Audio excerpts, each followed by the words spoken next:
This is the TNA Wrestling March 27, 2025 full show results video. The show started with a match between Ash and Heather by Elegance versus Gigi Dolan and Tatum Paxley. Ash and Heather by Elegance settle inside the squared circle for the opening contest. The entrance tune for their opposition hits and then comes out WWE NXT duo Gigi Dolan and Tatum Paxley. In the end, she tags Paxley in, Ash tags in as well. It is Paxley, however, who takes the hot tag and comes in with a ton of energy, taking it to Ash. She hits a big suplex and a standing elbow drop for a close 2 count. Iceman pushes Paxley off the top turnbuckle, which the referee doesn't see.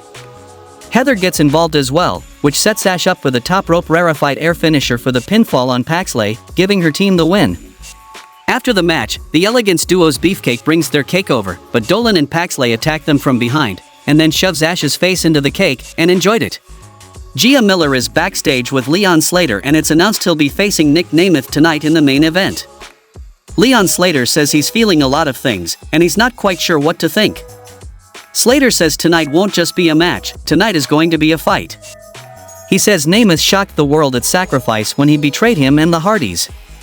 Leon says he will show Nemeth what the Hardys taught him, and he will answer to the new Lord of Extreme, and he will get his get back tonight.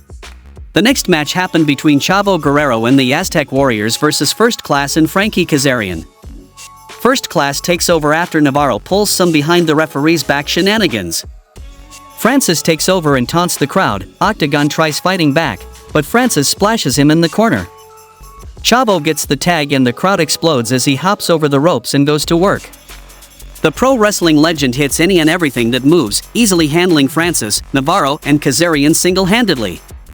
Chavo hits the 3 amigos on Navarro as fans chant Eddie. Kazarian stops him before he can hit the third, so he takes over and hits 2 of the 3 amigos on him instead.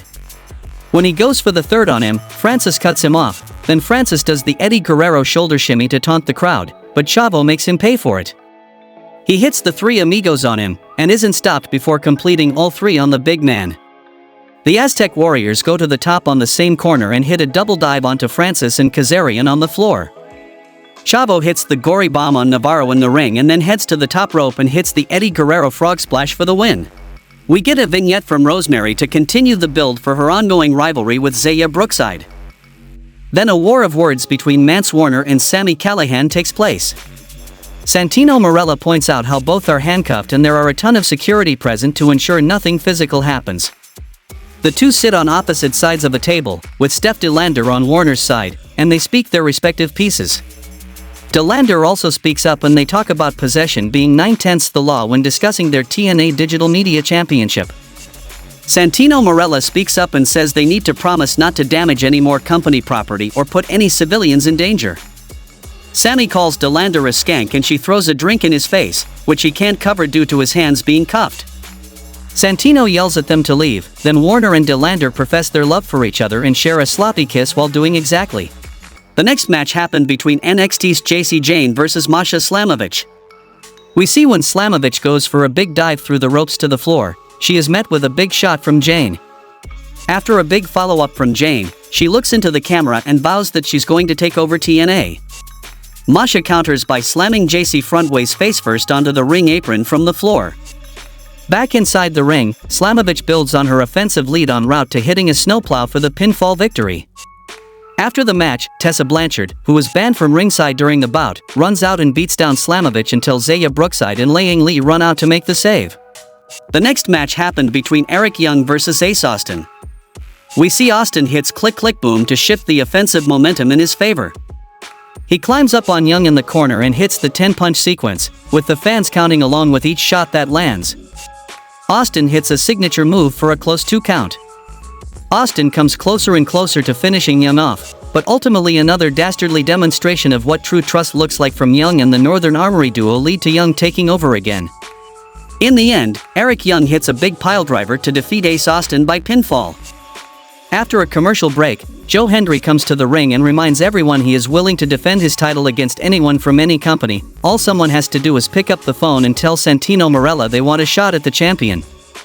Elijah comes to the ring and tells Hendry he is not coming out here because he is the next title challenger. He assures the champ that he too believes in Joe Hendry. Elijah assures him he can trust him and says they've become friends. He knows Henry's favorite color is blue and that he likes classic movies. He then goes on to suggest he perform the favorite song of Henry from a movie he loves, Toy Story. He suggests they sing "You've Got a Friend in Me." Elijah begins singing, Randy Newman voice and all. The crowd sings along. Everyone is into it, so of course, Frankie Kazarian comes out to break up the fun. Kazarian heads to the ring insisting no one wants to see this Hall & Oates nonsense. He settles inside the squared circle with a guitar of his own strapped around himself.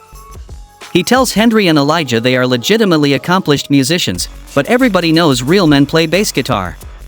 Kazarian plays La Cucaracha on his bass for the El Paso crowd, who responds with loud "You suck" chants. Kazarian plays another offensive song aimed at ridiculing the local crowd, and he gets the reaction one would expect for doing so. Henry stands up for the crowd and tells Kazarian it's time he leave. Kazarian speaks up and tells Henry he knows he doesn't trust Elijah, and tells Elijah that he knows he secretly hates Henry's guts. He tells them they need to be men for once and skip past all the nonsense and just beat the crap out of each other now. They beat up Kazarian instead, and then sing "Na Na Hey Hey Goodbye." In the main event of the show, we saw a match between Nick Nemeth versus Leon Slater. Nick Nemeth's entrance tune hits and out comes the wanted man himself with his little brother Ryan Nemeth. The rookie sensation of TNA, Leon Slater, makes his way out next. Slater blasts Nemeth with a big move off the ropes and then follows up with a spinning elbow that sends the former TNA World Champion to the floor. Slater hits his trademark running turning dive over the ring post to the floor, splashing on Nemeth. Nemeth slows Slater's momentum down, taking out the knee of the young rising star. Slater is essentially on one leg now, with another bum while dragging next to him as he tries once more to fire up for another comeback. He climbs to the top rope and leaps for his Swanton 450 splash, only to land on Nemeth's raised knees. Nemeth goes for the immediate cover, but somehow Slater kicks out. Nemeth looks for Danger Zone, but Slater avoids it, then Ryan Nemeth grabs at Slater from ringside, but Slater kicks him off. The brief distraction was enough to set Nick up for another attempt at his Danger Zone finisher. This time, Nemeth hits it and scores the pinfall for the main event victory. After the match, Ryan Nemeth joins his big brother in the ring to put the boots to Slater. The iconic sounds of the Hardys theme hits and out comes the TNA World Tag Team Champions Jeff Hardy and Matt Hardy. The Nemeth brothers run off. Matt gets on the microphone and brings up Nick and Ryan calling themselves the best brother team in wrestling. Matt says they aren't medically cleared yet, but challenges the Nemeth brothers to face them at TNA Rebellion 2025. The Hardys tune hits again and the crowd roars and the show goes off the air. How much you will rate this week's TNA show? Tell me in the comments, and thanks for the watching.